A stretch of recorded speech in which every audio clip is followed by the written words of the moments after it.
سبحانك خير عن العالمين. اللهم صل وسلم صلوات تامة وتسليمات عالية وبركات على النبي الأمي الذي أتيته علم الأولين والآخرين وأتممت به النعمة وأكملت به الدين وجعلته سيد المرسلين وخاتم النبيين وعلى آله الطيبين الطاهرين وأصحابه الهداة المكرمين المهديين الراشدين الذين رفعوا راية الإسلام ومنار السنة بسند اليقين وعلى جميع العلماء الربانيين الذين حفظوا شريعة المحمدية عن تحريف الغالين وامتحان المبطلين وتخفيف الجاهلين خصوصا على الفقهاء والمحدثين الذين نزلوا كلام سيد المرسلين عن سيد المحدثين والمدرسين وأظهروا وجوه الشك بكشف النكام عن وجه اليقين بفضل رب العالمين.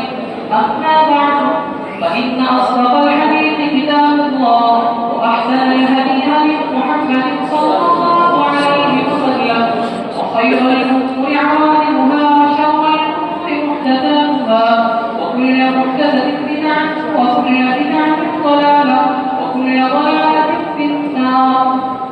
يقول جليل طلاب الحديث للصف النهائي حدثنا العالم الرباني النحيل الصمد صدام العلم صاحب العلم والعمل صاحب الفضيلة الشيخ محمود بن أحمد السمسطوري حفظه الله وأدامه الله وأجل علمه قال حدثنا الشيخ المصري أمير الهند عثمان المنصوري قال حدثنا الشيخ بشير أحمد خان الكلشهري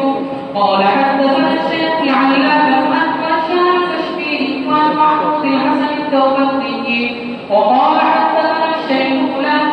بن الولاوي وعن الشيخ أحمد حسن الأهوبي قال حدثنا الشيخ حجة الإسلام محمد قاسم النابلسي قال حدثنا الشاعر الغني المجدد قال حدثنا الشيخ أبو سعيد الصفي الدهلوي قال حدثنا الشاعر العزيز المحدث الدهلوي وعن أبي إمام المقام حجة الإسلام والمسلمين وحامة العلماء وفاضل المبطين أبي عبد العزيز بن الدين الشاعر بن عبد الرحيم الدهلوي قال حدثنا بجميعنا في الموطن وهذا يحيى بن يحيى المصروفي الأندلسي الشيخ عبد الله الحكيم المالكي قراءة مني عليه من أوله إلى آخره بحق سماعه على شيخين الحرم المكي حسن علي الجميع والشيخ عبد الله بن سالم المصري المكي قال حدثنا الشيخ عيسى بن محمد البغدادي سماع باللفظ في المسجد الحرام بقراءته لجميعه على الشيخ السلطان بن أحمد المنصاري بقراءته لجميعه على الشيخ أحمد بن خليل والصوفي بقراءته لجميعه على الشيخ ابن الدين محمد بن أحمد الغيطي بسماعه لجميعه على الشيخ عبد الحق بن محمد السلطاني بسماعه لجميعه على الشيخ أبو محمد الحسن بن محمد القسام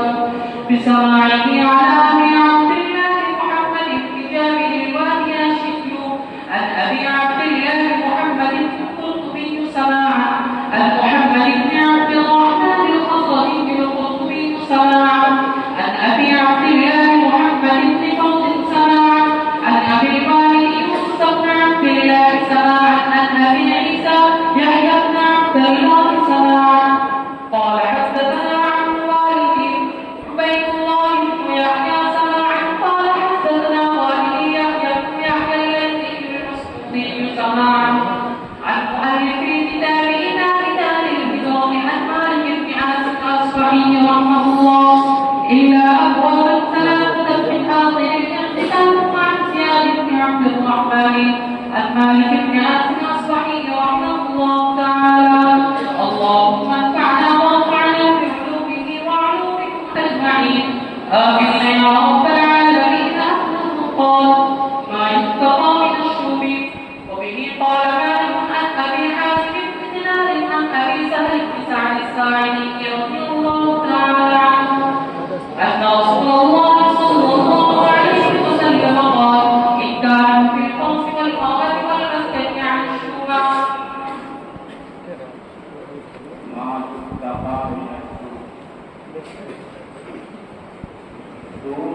बचने का बयान।